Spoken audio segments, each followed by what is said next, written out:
A very good morning to all the students of class 8th. My name is Prerna and I'm your English teacher.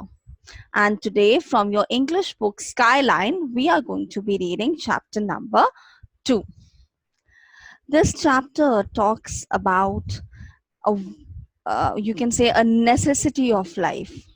And it is not food, it is not clothing, it is not shelter. You know what it is? It is education. How blessed we are that we are studying in such good schools. We have such amazing teachers, we have such amazing faculties. So, this chapter talks about a person who really had to struggle a lot to get into a school, to make his position in a school. Let us start reading this chapter to know about this person's story. And as I told you, this is chapter number 2, and the name of the chapter is My Struggle for an Education. So let us read the introduction to understand that the story is about which person. This lesson is written by Booker T. Washington. In this lesson, he has described about his struggle for an education. It teaches every reader that hard work and sincerity are the key points of success. Let us read the lesson to know how the writer got the admission in Hampton Institute. So, here we go. One day, while at work in the coal mine, I happened to overhear two miners talking about a great school for colored people somewhere in Virginia. Colored refers to people with dark skin tone.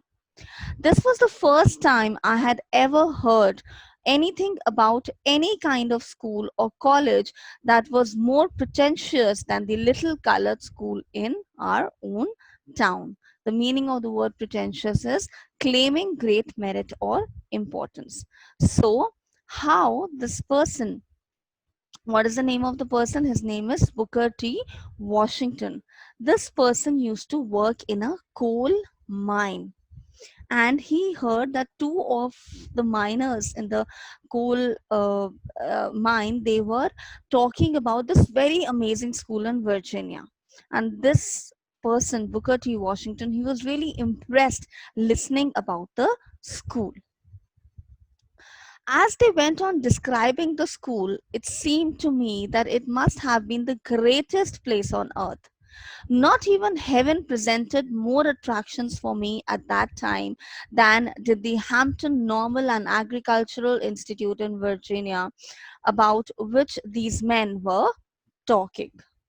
I resolved at once to go to that school, although I had no idea where that was, or how many miles away, or how I was going to reach it. I was on fire constantly with one ambition, and that was to go to Hampton. This thought was with me day and night. So, how Booker T. Washington, he's talking about the fact that once I heard about what all is there in that school and how great that school is, how great that school is as an educational institution, I was really determined to go to that particular school. And I had the strong desire, the strong determination that I am surely going to take admission in this particular school. Though he says that I had no idea where exactly it was, how far it was, what would it look like, what would be the fees, whatever. He had no idea about it. But he just wanted to go to that particular school. In the fall of 1872, I determined to make an effort to get there. My mother was troubled with the grave fear that I was starting out on a wild goose chase. At any rate, I got only a half hearted consent from her that I might start. I had very little money with which to buy. I had very little money with which to buy clothes and pay my traveling expenses. My brother John helped me all that he could, but of course, that was not a great deal. So imagine, with even shortage of funds, Booker T. Washington was very much uh, he had that strong conviction that I am going to go to this particular school in Hampton. What is the meaning of a wild goose chase? That means a foolish activity. So Mr. Washington's mother thought that it was a foolish decision of her son to go to this particular school. I had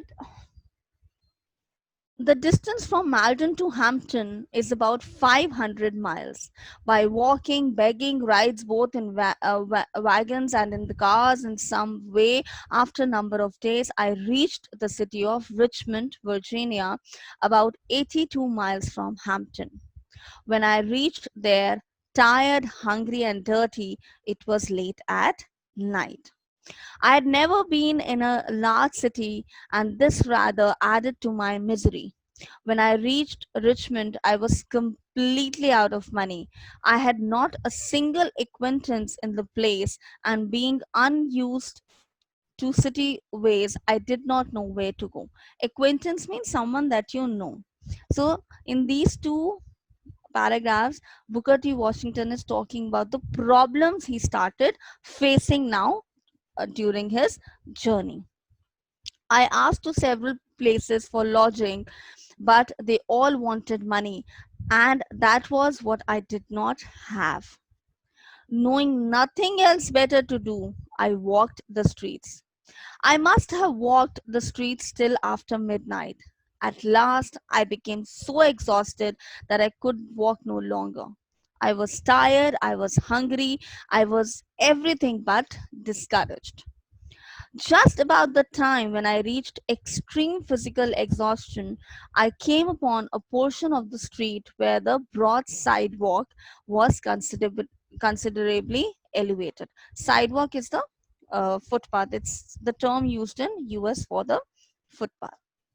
I waited for few minutes till I was sure that no passerby could see me, and then crept under the sidewalk and lay for the night on the ground with my satchel, that is the bag he was carrying, satchel of clothing for a pillow. Nearly all night I could hear the tramp of feet over my head. So imagine, Booker T. Washington was completely out of money, so he decided to sleep under the sidewalk. The next morning, I found myself somewhat refreshed, but I was extremely hungry.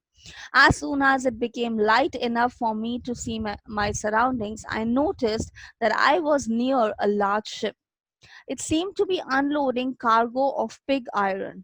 I went at once to the vessel and asked the captain to permit me help upload the vessel in order to get money for food.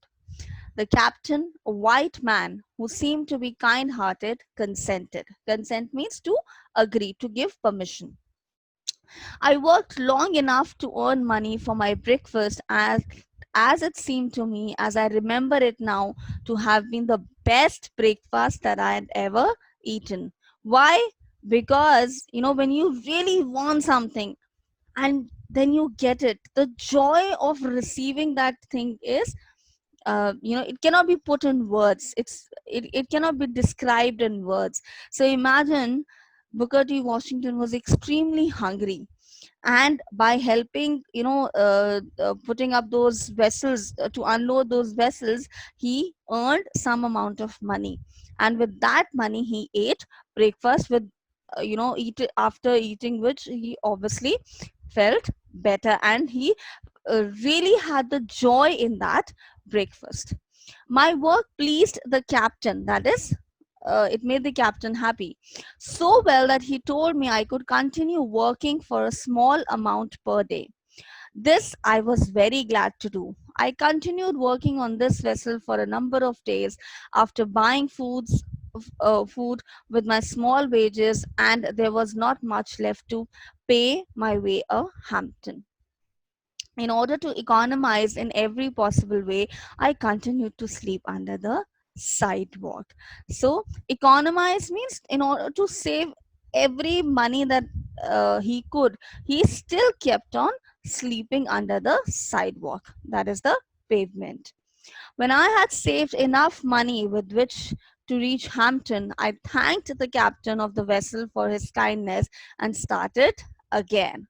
Without any unusual occurrence, I reached Hampton with a surplus of exactly 50 cents with which to begin my education. The first sight of the large 3-story brick school building seemed to have rewarded me for all that I had undergone in order to reach the place. The sight of it seemed to give me a new life. So, looking at the school, finally, Booker T. Washington, when he reached the doorstep of that school, he felt that enthusiasm inside him. He felt that, he felt so rejuvenated. He felt so fresh from inside. And this was not just physically, more it was more emotionally, mentally. As soon as possible after reaching the grounds of the Hampton Institute, I presented myself before the head teacher for assignment to a class. Having been so long without proper food, a bath, change of clothing, I did not, of course, make a favorable impression upon her. I could see at once that there were no doubts in her about the wisdom to admitting me as a student. For some time, she did not refuse to admit me, neither did she uh, decide in my favor. I continued to linger about her and to impress her in all the ways I could with my worthiness. So, after reaching the school, Booker T. Washington, he really wanted to create a good impression on the teacher. In the meantime, I saw her admitting other students, and that added greatly to my discomfort. I felt deep down in my heart that I could do as well as they if I could only get a chance to show what was in me. After some hours had passed, the head teacher said to me, "The adjoining recitation room needs sweeping. Take the broom and sweep it." It occurred to me at once that here was my chance. Never did I receive an order with more delight.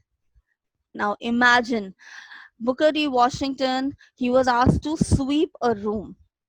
He even took up that task with a lot of pride, with a lot of happiness. And he said that I am going to prove my worth even by sweeping a room. I'm going to show that whatever work is given to me, I do that wholeheartedly. I swept the recitation room 3 times. Then I got a dusting cloth and I dusted it 4 times. All the woodwork around the walls, every bench, table, and desk, I went over 4 times with my dusting cloth. So, why Booker T. Washington was doing so? So that he could give or he could show the best results to the teacher. Besides, every piece of furniture had been moved and every closet and corner in the room had been thoroughly cleaned. I had the feeling that in large measure my future depended upon the impression I made upon the teacher in the cleaning of that room. When I was through, I reported the head teacher. She was a Yankee woman who knew just where to look for dirt. What is the meaning of the word Yankee? Yankee refers to the people who's from northern state of America. So he's described that it seemed that the head teacher, she could find faults very easily. So uh, uh, the uh, the writer of the story, Booker T. Washington, he said that I had to ensure that my impression goes really well. She went into the room and inspected the floor and closets. Then she took her handkerchief and rubbed it on the woodwork about the walls and over the tables and benches. Why was she doing so? Because she wanted to see if there was any dust left. When she was unable to find one bit of dirt on the floor or a particle of dust on any of the furniture, she quietly remarked, "I guess you will do to enter this institution." That is, the teacher is saying that I think you've really done well in the task that was given to you, and you've really worked hard to secure a place in this particular institution. I was one of the happiest souls on earth. The sweeping of that room was my college examination. I've passed several examinations since then, but I've always felt that this was the best one I ever passed. Enjoyed the story? And understand one thing, as I told you in the beginning of the story, that how blessed we are to get education so easily. Please make the most of it, and trust me, this is a necessity in your life. Make the most of it. Thank you so much.